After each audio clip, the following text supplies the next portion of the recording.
We have breaking news. They just decided to ban Dogecoin. Unfortunately, it is official now. One of the largest countries in the world, an all-out crypto ban. Take a look at this right here. Russia has officially put on their website, the official government website, that they are banning crypto transactions and fully banning mining in the country as well. Very, very, very crazy stuff happening across the globe. As in Russia, take a look at the exact quote from the government. It states that they have prohibited to transfer or accept digital financial assets as consideration for transferred goods, rendered services, or performed works in any way that allow one to assume a payment for goods by a digital financial asset, except as otherwise provided by federal laws. So that means rendered services, performed works, and transfer goods all now officially banned by the government. Kind of crazy to think about that, as this is starting to be a trend in countries with very strict governments that don't give the people a lot of freedom. It really comes down to one thing. Cryptocurrency equals freedom. Cryptocurrency equals being able to do stuff without the government being able to control you. And you know what doesn't really play well with governments that like to control people? Well, it's cryptocurrency. It's not exactly. But this is a shocking move, because we have seen in the past Vladimir Putin saying multiple things that suggested, by the way, very, very, very, very evil what's going on right now with everything with that situation. So a lot of bad stuff. We're not going to blow over that by any circumstances, but still, it's very interesting to see the perspective of cryptocurrency as well, because a lot of people are saying that Russia will use cryptocurrency to avoid sanctions and that the people in Russia would be able to get around stuff with it. But this clearly shows, this ban, that they're actually using it, the people in Russia are using cryptocurrency to go against the government. If they don't want to be holding or supporting the government, then they go into cryptocurrency instead. And that's what's continued to happen. And that is why little scared Vladimir is banning cryptocurrency, because he can't deal with the fact that people can have freedom. And I get it. There are some circles where people think, oh, Vladimir is some popular good guy who's actually going against certain bad things in the world. And technically, those people may be able to make like some points here and there of previous things he's done, but that's really in the past. Lately, what he's been doing is pretty much all bad. There's not been really anything good that he has done. It's very negative, and this right here shows that he is not on the side of freedom. He is not on the side of the people, and he is officially going against everything that could possibly make anything better for the life of people in Russia. If you're in Russia right now and you like Vladimir, I would be shocked. I mean, you have to really truly believe the propaganda in order to actually think he's doing a good job when he's literally taking away your ability to use freedom to help your financial situation. So crazy stuff happening here. The exact quote right there, scary stuff. We also saw in the past Vladimir saying things like this. Take a look. This is crazy. He had positive comments about Bitcoin mining back in January. He said that the country has a competitive advantage that includes surplus electricity and well-trained personnel available in Russia to mine cryptocurrency. According to CoinMarketCap, Bitcoin closed the week down some as a result of this. That's true. Crypto legislation in Russia is very complicated, since the country's central bank previously called for a ban on Bitcoin mining. But in early 2022, Russia's financial ministry said that it would be necessary to allow cryptocurrency technology to develop. So they've said it'll be necessary, they said it'll be positive, they said it'll be a good thing, and now all of a sudden out of nowhere, an outright ban. Will this have implications across the globe? Will other countries start to do the same thing? Well, I'll tell you this. Any country right now where the government has a bunch of people who are only out for themselves, where the government has a bunch of people who only want to enrich their own pockets rather than help the people, there's a decent chance that they will ban it. And so that's unfortunate. It just means that we need to promote freedom more across the globe. The more freedom we have, the better this will be for everyone, including cryptocurrency holders. Scary, crazy stuff happening right now. Crypto legislation in Russia is really the last thing that we want to be talking about in terms of a ban, but you know what? It's happening right now. We also saw a video not that long ago in which Putin said that the central bank has its own position and the expansion of this type of activity carries certain risks. I'll tell you this, if what happened with Ukraine had not happened, we would not be seeing a ban right now. It's as simple as people are fighting back in the country of Russia now. People are going back against the government and not liking what they're doing and wanting to go into their own financial systems. And as a result, as more and more people start to wake up and protest this, as information starts to spread, it is causing them to be defensive and them to have to ban it. Very unfortunate that that happened. It was not at all a smart move. And you know what? They still did it anyway, and still continuing to happen even as we speak, which is what's so scary about it. As you come to live, you're welcome to take a second to do that. John says Putin has an 83% approval rating.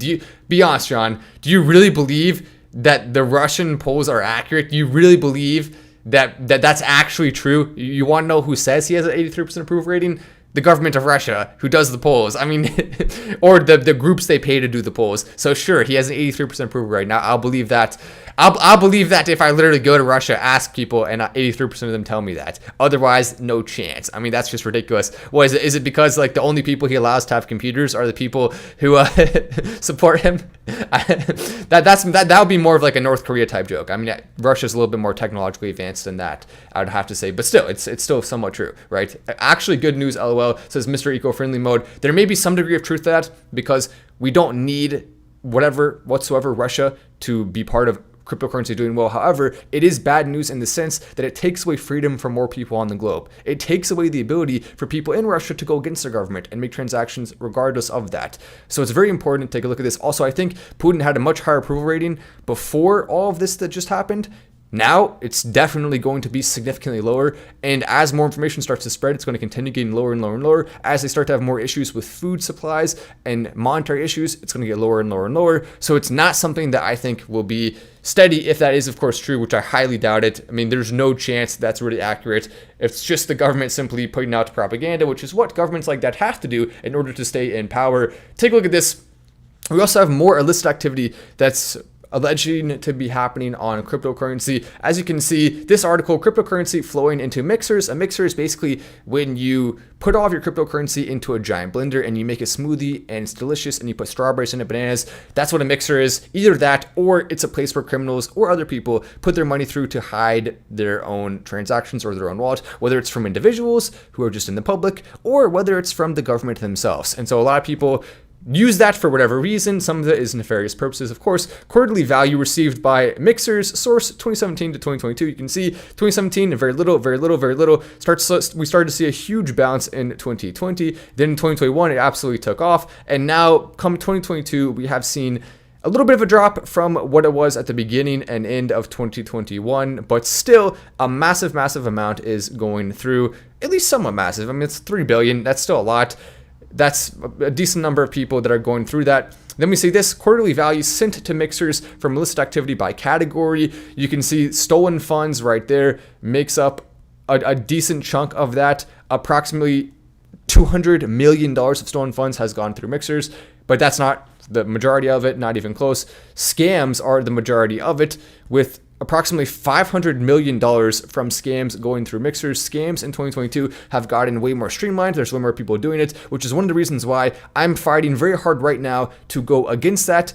And part of my efforts to do that are I'm about to release a groundbreaking book that I authored with a forensic expert where we go in detail about the ways you can protect your cryptocurrency. It is time to fight back against the people who are trying to take us down. You can see how bad these numbers are. We need to stop this. The book, extremely well written. You're going to really love it, I believe, if you decide to buy it. You can actually buy it right now. It's available, but I'm not going to release the name of the website yet, or maybe I should. I don't know. Should we release it now? We just finished the website. It's open now. The book is officially available. You can buy it and read it right now. You can even pay for it using Dogecoin. It's available. If you find it, I'll give you props. Who knows? Maybe I'll put a link in the bio here. Oh, hell no. I'm selling all my Doge, then, says Fans Hunts. Oh, yeah, you're selling your Doge because Russia banned it. Well, if you live in Russia, good luck with that because it's banned. How are you going to sell it? I mean, I'm laughing, but it's really not funny for the people there. It's somewhat comical in the way that it's just like that ridiculous they would do that. There's sometimes you can find comedy in ridiculousness, and but still, it's actually a pretty awful thing that they did that. And you can see the amount of funds going through that from fraud shop is decent. Darknet market is almost none now.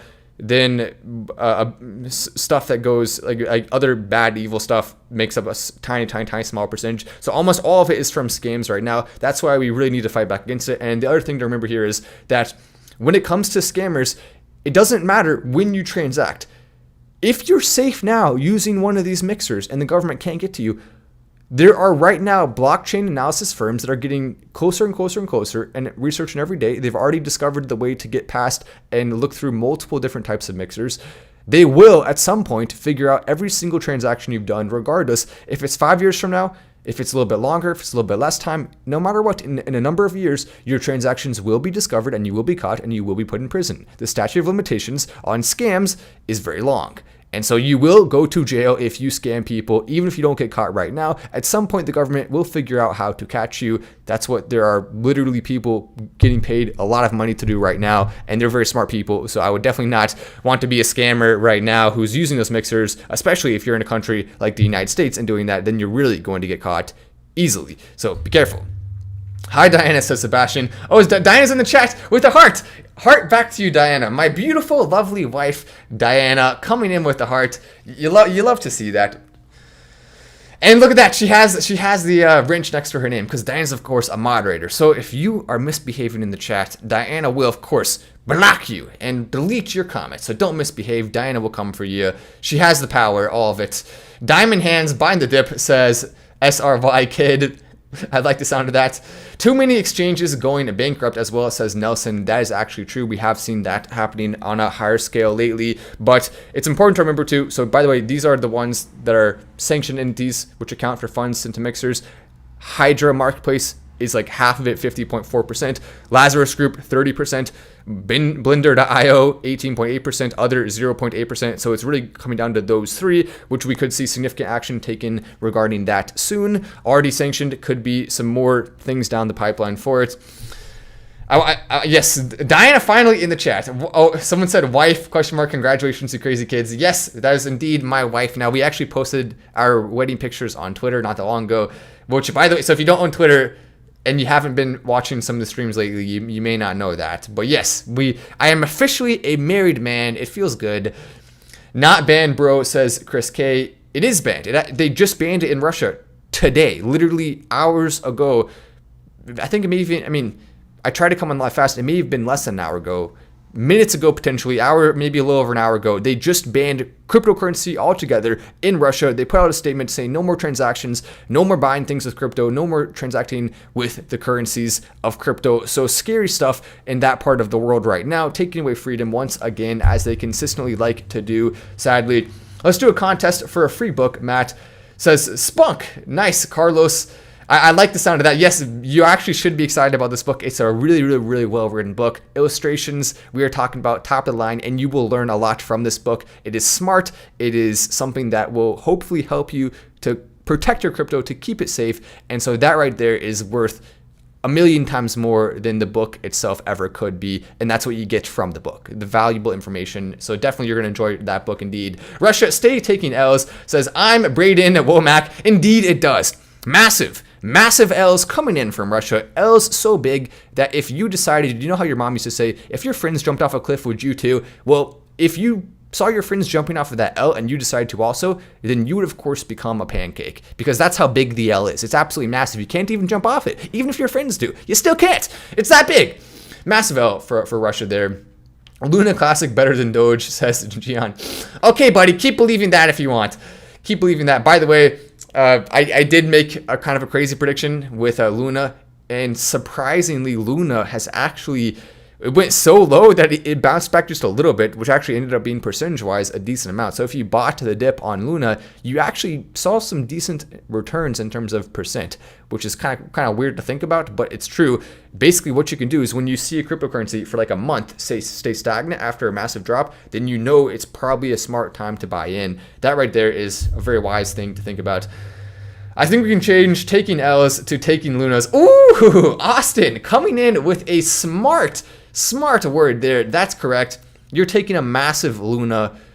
That actually sounds like something else. That sounds like something that Elon would do while he's tweeting. If you get the reference there. Ooh, that look. Did you get the reference? Did you get the reference? The Elon tweet reference. Maybe you know, maybe you don't. Hopefully you do though, because I think that was pretty good, wasn't it? That's true. Not to pat ourselves on the back too much, because if we do that, we'll end up having back pain. But maybe we'll just a little bit. Is that's true? You had to be quick. I made 1K, says Doge. Doge, nice coming in. And Pyro Wasted is saying, are you saying Russia's a clown? Or am I? I wish I was a clown, man. That would be a fun job. Just imagine you get to go around to, I guess, random fun events and just dress up and act silly. That's basically my. I do act silly on my lives. Does that? Maybe I am actually a clown. I hope so. I just need that. The only thing I'm missing is a red nose. I mean, what? Actually, think about it. What's the difference between a clown and me? I come on and I entertain by making silly jokes and having fun. And I mean, I guess the difference between Clown and me is that my news talks about something that is silly, and their news actually talks about important stuff like Clown updates. Cryptocurrency, though, very silly. So I guess that's the difference. The Clown's way more respectable of a job than what most of us do. I mean, it doesn't matter what you do. Clown's like a very top tier job. Think about it. Just the ability to scare people or entertain them. You can do either one. It's perfect. A beautiful job. I wish I was a clown. How many Dogecoin does everyone have, says Eric. By the way, that was such a weird tangent. It didn't make any sense. I don't care. I still did it anyway. I'm Matt Wallace. This is Final Stand, and I will see you in the next video.